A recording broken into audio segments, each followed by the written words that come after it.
Need to restock inventory, cover seasonal dips, or manage payroll? OnDeck's small business line of credit provides immediate access to funds up to $100,000 exactly when your business needs it. With flexible draws, transparent pricing, and full control over repayment, you can tackle unexpected expenses without missing a beat. Apply today at OnDeck.com, and funds could be available as soon as tomorrow. Depending on certain loan attributes, your business loan may be issued by OnDeck or Celtic Bank. OnDeck does not lend in North Dakota. All loans and amounts subject to lender approval.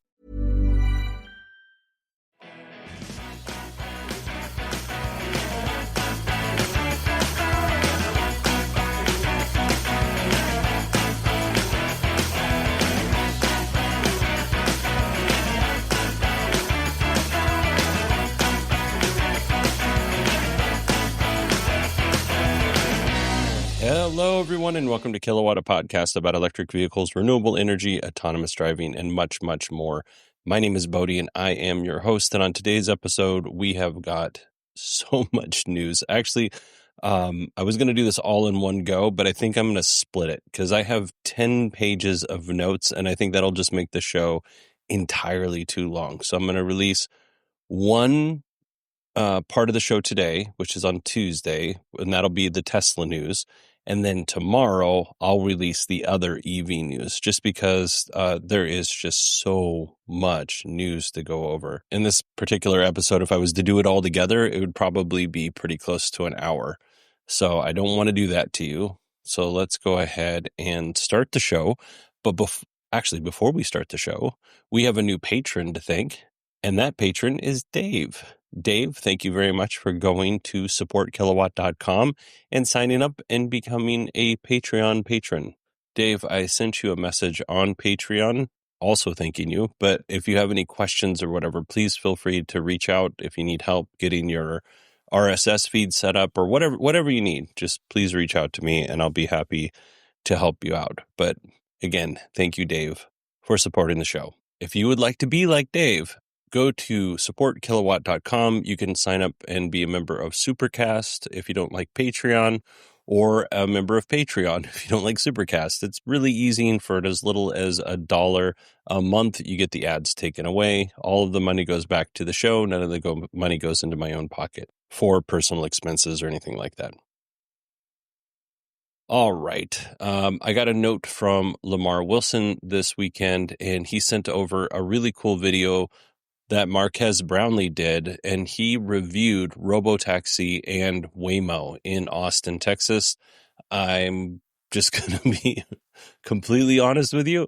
I think this is the most fair and thorough review of both of these services. You know, the initial folks who got access to robo-taxi service maybe were a little forgiving when it comes to giving a fair and unbiased review. I think Marquez balances it really nice. He says what's good about it, what could be improved. Overall, it was a good video, and I think it was about 12 minutes long, so you should definitely check it out. I'll put a link in the show notes. Let's start off with our news. Tesla is issuing a voluntary recall for some European Model 3s and Model Ys for a potential brake line corrosion issue. These Model 3s and Model Ys were built at Giga Berlin. They are model years 2024 and 2025. They do not affect the Juniper Model Ys. So the new version of the Model Y, you don't have to worry about it. But they do affect the refreshed Model 3s and the older Model Ys, the old style Model Y that was built in the 24-25 timeframe. Tesla is going to replace the brake fluid, and that's great. They're also going to do an inspection on your brakes. And if anything is corroded, they'll go ahead and fix it at that time. And then in addition to that, they'll also do a software update because there's going to be a new brake configuration. And if you're going to be affected by this, Tesla will notify you. Again, this is in Europe, not anywhere else. We have a little Tesla Semi news just to kind of catch you up to speed. Tesla unveiled the Tesla Semi in 2017. At that time, Tesla thought that they would be delivering their first semis in 2022. Obviously, that didn't happen, but Tesla has delivered a handful of Tesla semis since the announcement. It hasn't been very many. Recently, Elon said that the Tesla Semi should enter mass production in 2026, and that the factory that's being built in Sparks, Nevada right now will be capable of producing 50,000 Class 8 electric semi-trucks. Honestly, that's not a big number, but it seems like a lot for semi-trucks. These things cost, $200,000 plus. I don't think Tesla's given us an official number as of yet, but, safe to say in 2017, they thought they could produce them for $150,000 to $180,000. And the $150,000 was for 300 miles of range, and the $180,000 was for 500 miles of range. It seems like it's probably going to be closer, like I said, between 200 and 250,000, depending on which version of the semi-truck you get. Anyway, I was curious, is 50,000 a lot of semi-trucks to produce every year? I'm not really quite sure. And in 2024, I was able to find that Freightliner, which is a big semi-truck manufacturer here in the U.S. of A. I said that weird. United States. They sold 86,470. I could not find how many they produced, but you can assume they produced slightly less than the 86,000 or slightly more, depending on what their forecasting was. But overall, I think this is a good start for Tesla. This is a brand new product for them. If it is successful, I would imagine that they will continue building out that location in Sparks, Nevada, where they're currently building it. We recently learned that Tesla killed Dojo, their supercomputer project that was supposed to train Tesla's different artificial intelligence models. In particular, it was supposed to be for full self-driving, but they were going to use it for Optimus and all that stuff. Basically, massive amounts of video data were collected, and then it went into Dojo, and then it could effectively train the cars on how to handle certain situations without actually putting the cars in that situation. It's like VR for robots, I guess, or artificial intelligence, I guess, not specifically for robots. But anyway, last week, Bloomberg claimed that Tesla shut down the program after 20 members quit to join a new AI startup. Elon has a different take on this. He said, once it became clear that all paths converged to AI 6, I had to shut down Dojo and make some tough personal choices, as Dojo 2 was now an evolutionary dead end. Dojo 3 arguably lives on in the form of a large number of AI6 SoCs on a single board. So an SoC is system on a chip, and that is basically when the processor, memory, input, output, that kind of thing, they're all on one particular chip. So Elon says, basically it ran its course. He went on to say it doesn't make sense for Tesla to divide its resources and scale two quite different AI chip designs. The Tesla AI 5 and AI 6 and subsequent chips will be excellent for inference and at least pretty good for training. All effort is focused on that. Now, if you were like, what is AI 5? What is AI 6? Tesla used to call it hardware, like hardware 2, hardware 3, hardware 4. Right now they're calling it AI whatever. I don't think it makes a lot of sense to call it AI, be honest with you. Right now we're on AI 4, which is hardware 4. We haven't seen any vehicles out yet with AI 5 or AI 6. So just FYI. Anyway, Not a Tesla app is calling it a pivot and not an abandonment of Dojo. They just said that Tesla's AI 6 is the next generation of Dojo. And I would imagine that the truth is somewhere in the middle. I don't necessarily, I get that sometimes you have an idea and you have a plan and you end up finding out that even though you've spent a ton of money on something, it's not going to work. That makes total sense to give up on it. I don't think Tesla's giving up on AI, training their full self-driving or AI or anything like that. So I don't necessarily see this as being a huge deal. I just see this as they tried something, it didn't work. They spent a ton of money on this. And instead of continuing to dump tons more cash into what's already failing. They just decided, you know what, we're gonna, this is where we stop, and we're gonna figure something else out. And I think that that's okay. Moving on, CNN is reporting that Tesla has more than $24 million in liens from contractors. So this is for the folks who are listening who speak English, but maybe it wasn't your first language and you're in some foreign country around the world, because this podcast is listened to in many different countries that don't speak English as a first language. A lien is like when you owe somebody money and they don't pay you, you can go to court and you can set up a lien against that company. So like if you did work on my house and I didn't pay you, you could take me to court and set up a lien against my house. So if I sold my house, you would get paid first before I got paid. And for businesses, it works a little bit different, but that's the simplest way that I can explain it. So right now, Tesla has more than $24 million in liens from contractors. Many of those contractors are small businesses, small mom and pop businesses, and they don't have the resources to fight a company like Tesla. And according to some of those contractors, Tesla has made collecting on invoices a procedural hell. And I'm going to give you one example in the CNN video that I watched. Jennifer Meisner owned a piping and welding company. Notice how I used past tense, owned. She no longer owns that company. It went bankrupt and went out of business. She did work on, or her company did work on the Gigafactory in Texas. And Tesla basically stopped paying for her after the work was finished. She had to take short-term loans to kind of bridge the gap. And ultimately, Tesla ended up owing her $1.6 million. She went bankrupt, like I had said. She had those short-term loans that she is still currently trying to pay off.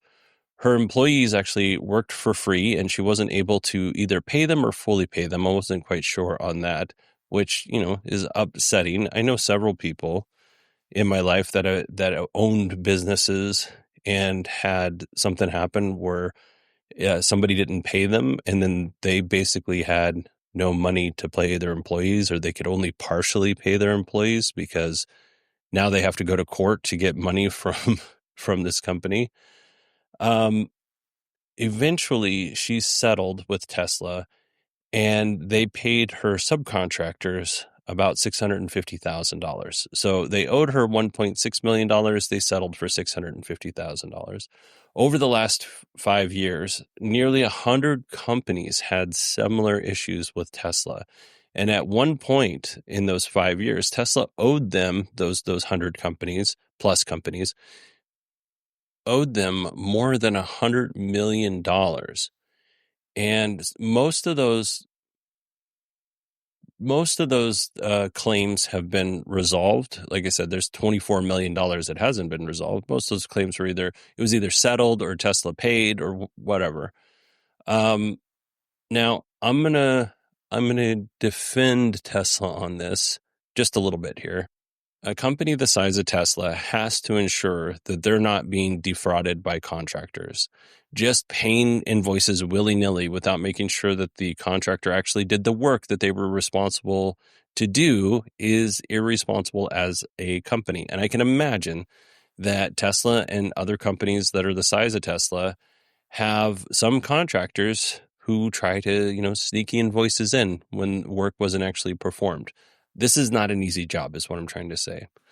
On the other hand, the contractors that did do the work and are expecting to be paid for the work that they did, Tesla needs to make that process more streamlined and easier because, it's fine for Tesla to owe over $100 million in unpaid debt to these contractors because Tesla's got lawyers and they can weather it, and they're not going to, even if they paid $110 million right now, if they just wrote a check for every company for every amount that they owed, it's not going to affect Tesla the next day. They're going to be fine. But these contractors who, have taken out loans, have made promises, owe, subcontractors and employees and all that stuff, even, $300,000-$400,000, is a lot. And we're not talking like when CNN was going through the list of some of these, I think the most was right around $3 million that Tesla owed them. We're not talking like massive numbers. Tesla obviously, for you and I, $300,000 is a massive number. For Tesla, it's not that much. $3 million isn't that much. They could go through the process to make this right, but they have the lawyers to sit on it, and they can, either sit on it until the judge tells them, hey, you need to pay them their money, or they can sit on it and wait for these companies to come to them and settle for less money than they originally agreed to, or originally owed, I should say. So CNN did reach out to Tesla to get a comment, and Tesla didn't reply. But this is definitely not something that I would like my business to be associated with, no matter how big the business was. As a comparison, CNN compared Tesla with Apple, and right now Apple has like $1.2 million in liens, and Apple is a huge company. This is something that Tesla needs to correct. I don't think that Tesla is trying to, keep these people from getting their money per se. I see this as being a bureaucracy thing, less of a we're trying to steal money from you thing. In either case, though, I feel terrible for the businesses that are involved. So hopefully they get all of the money that they deserve and come out of the situation whole. Need to restock inventory, cover seasonal dips, or manage payroll? OnDeck's small business line of credit provides immediate access to funds up to $100,000 exactly when your business needs it. With flexible draws, transparent pricing, and full control over repayment, you can tackle unexpected expenses without missing a beat. Apply today at OnDeck.com, and funds could be available as soon as tomorrow. Depending on certain loan attributes, your business loan may be issued by OnDeck or Celtic Bank. OnDeck does not lend in North Dakota. All loans and amounts subject to lender approval. All right, let's talk robo-taxi and full self-driving. Tesla will grow its autonomous fleet, autonomous ride-hailing fleet. Apparently, they can't use any terms in California or San Francisco that include taxi or cab. So Tesla, for now, is just calling it their autonomous fleet. Anyhow, they're going to grow their autonomous fleet to over 100 vehicles in the San Francisco Bay Area. Right now, Tesla is running a pilot program, so it's not open to the public. I think it's just open to Tesla employees. There might be somebody in, the influencer world, the Tesla sphere, that's not an employee that's riding in these.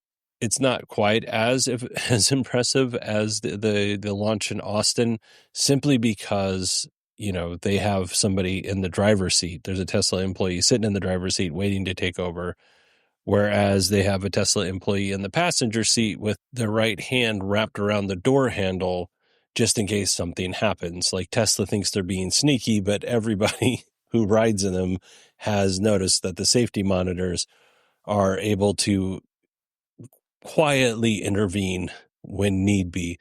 They also use the screen when they need to do that as well. What I'm trying to really get at is neither of these services is fully autonomous. It's autonomous adjacent, right?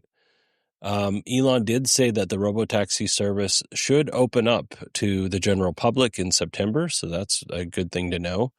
And then in terms of full self-driving updates, Elon mentioned on Twitter, he wrote the following: the FSD release in about 6 weeks will be a dramatic gain with a 10 times higher parameter count and many other improvements.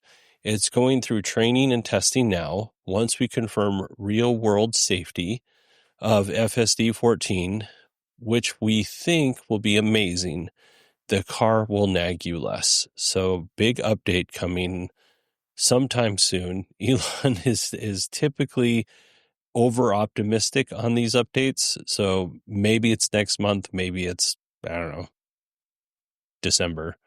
Who knows? Last week, we talked about the lawsuit in Florida where Tesla was found to be 33% responsible for a 2019 fatal crash that injured 2 and killed 1. the same attorney that represented the first victim's family has brought another suit against Tesla.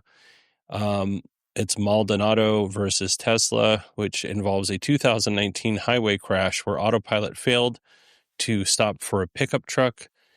The attorney says that he has testimony from former Autopilot leaders that contradict Elon Musk's public claims, evidence that could impact dozens of other cases. So we'll keep an eye on this as it goes.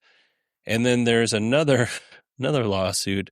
Some shareholders are suing Elon and Tesla over Autopilot full self-driving failures. This is going to be a class action lawsuit. This was all kind of sparked by some of the robo-taxi issues in Austin, as well as, the Florida lawsuit. So it's not just Elon that I should clarify. It's not just Elon and Tesla they're suing. They're suing Tesla, Elon, Zach Kirkhorn, who is the former chief financial officer, Vibhav Taneja, which is the current chief financial officer, for repeatedly overstating the effectiveness and prospects of their autonomous driving technology. The shareholders that are bringing this suit forward, they are claiming that these overstatements were designed to inflate Tesla's financial prospects to boost the selling price of the stock. Basically, they're claiming pump and dump. The lawsuit filed August 4th, 2025 says Tesla misled investors and failed to disclose problems with the robo-taxi service and overstated the effectiveness of its autonomous driving technology. So some of the specific claims include repeatedly overstating the effectiveness of autonomous driving tech and its financial prospects for Tesla. Elon Musk's statement on April 22nd, 2025, in a conference call that said that Tesla was laser focused on bringing robotaxi to Austin in June, which they did. So I don't know what that's a big deal about. Tesla's claim on the same day that its approach would deliver scalable and safe deployment across diverse geographies and use cases. And then finally, concealing risks highlighted by the late June 2025 public tests of robotaxis in Austin, Texas, where vehicles reportedly exhibited dangerous behavior such as speeding, sudden braking, driving over curbs, entering the wrong lane, and dropping passengers off in the middle of multi-lane roads without proper safety measures. This test allegedly led to a 6.1% drop in Tesla's share price over 2 trading days, erasing $68 billion in market value. So they're basically claiming that these actions have cost them money because the share price has suffered. So I went back and looked at the share price. So the share price, as in August of 2020, and we're just talking about the middle of August of 2020, it was $110 a share. And then we go to August of 2021, $233 per share. And then August of 2022, $300 a share. August of 2023, $238 a share. And then in 2024, August of 2024, that was just under $200 a share. As of the time that I was writing the notes, it was $337 a share. I think this is going to be hard to prove. So we'll keep an eye on it, but I don't think it's going to go anywhere. All right, let's move on to some kind of good news. Tesla's director of service for North America is leaving the company after 9 years. That's not the good news. He's actually leaving to be the senior vice president of operations for Nimble. And Nimble is a robotics company that deals with like warehouse and e-commerce robotics. Think like robo-pickers, that kind of thing. But when we talk about Tesla service, I think in general, people have a good feeling about when they go and visit Tesla service centers. There is certainly some times when they do not have good feelings about this, and things that probably should be covered under warranty aren't. And when those times, when the customer service isn't so great, sometimes owners are being told that something that should be covered under warranty isn't covered under warranty because, there was a damage was done by, you, the owner, or it was excessive or whatever. There's reasons why they're not covering these warranty claims. I recently had a trim piece on the bottom of my seat, the piece that holds the seat controls for the seat. That broke, basically. And I took it to Tesla. They took care of it, no problem. Other people aren't so lucky. Fortunately, if you're a Tesla owner and you experience some of this bad customer service and a service center denies your warranty claim or whatever it is, you can reach out to Elon. You can reach out to the CEO of the company and plead your case. And I'm going to give you a couple examples of this. One Tesla owner had a recall on her battery seal for her car, and she took it in, and lo and behold, the battery seal was bad. For whatever reason, the Tesla service center told her that they weren't going to cover it. And she had Tesla insurance, and Tesla insurance said they weren't going to cover it either, although I'm not sure why Tesla insurance would cover this. But they said basically it was going to cost her $30,000 to fix. She got on X, wrote about this situation. The message got to Elon, and Elon said he'd look into it. The next day, the car was fixed. It was ready to be picked up. It cost the customer no money. It was taken care of. Another incident happened recently where a Cybertruck owner went to Japan. I think he was parked in a Bay Area parking lot. He went to Japan and he parked the truck with plenty of charge, but over time, the truck had lost the majority of its state of charge. Like over a few days, it had like 50 miles left. So this owner, again, posted on X, and Elon said that the Tesla service center would take care of it and find out why this was happening and then fix it for them. So I think this is an example of good customer service, right? One of Tesla's superpowers in the past was that they had excellent customer service. And Elon generally has been pretty good when people bring things up and bring things to his attention. He's pretty good about making it right for the customer. Now, obviously, not all of the cases are going to be this way. You know, sometimes the customer really did damage something and they really do need to pay for it. But when it's on Tesla, I think Elon has shown that he's done a pretty decent job at making sure customers are taken care of. Now, why this isn't handled at the service center level is beyond me. I mean, there should be layers between the service center and Elon, and it sounds like they're beta testing or trying something out where there is some layers and a route for customers to appeal whatever the service manager has said.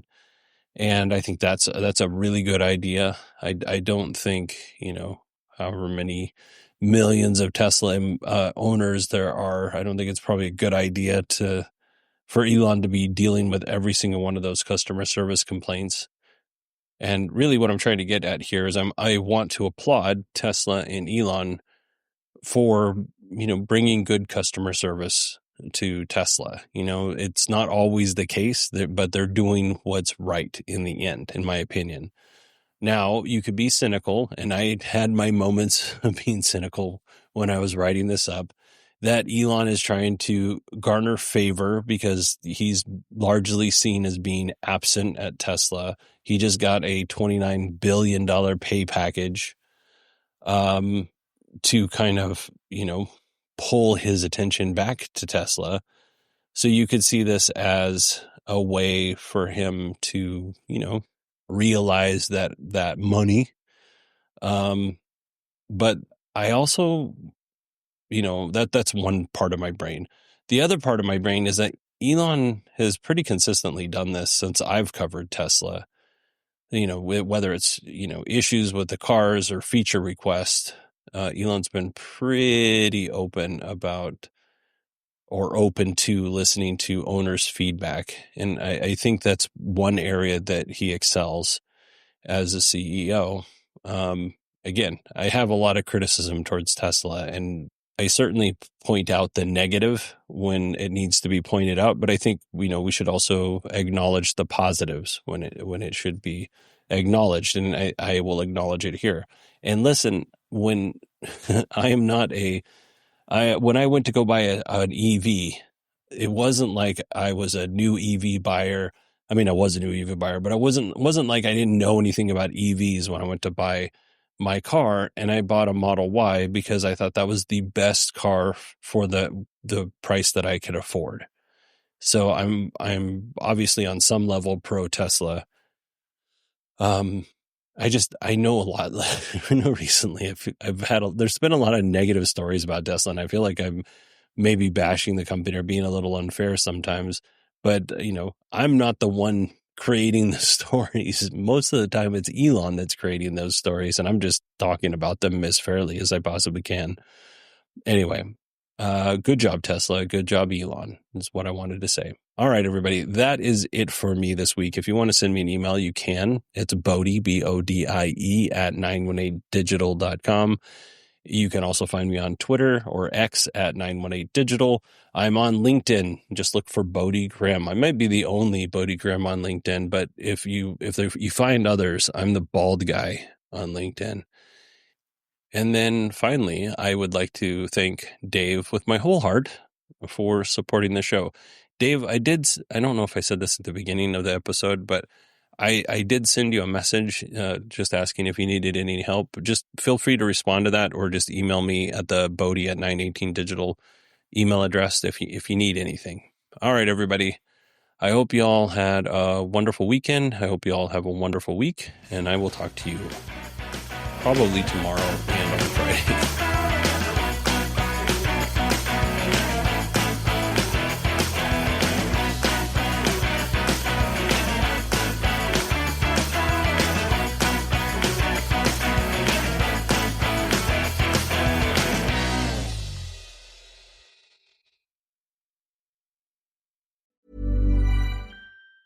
Did you know that parents rank financial literacy as the #1 most difficult life skill to teach? Meet Greenlight, the debit card and money app for families. With Greenlight, you can set up chores, automate allowance, and keep an eye on your kids' spending with real-time notifications. Kids learn to earn, save, and spend wisely, and parents can rest easy knowing their kids are learning about money with guardrails in place. Sign up for Greenlight today at greenlight.com/podcast.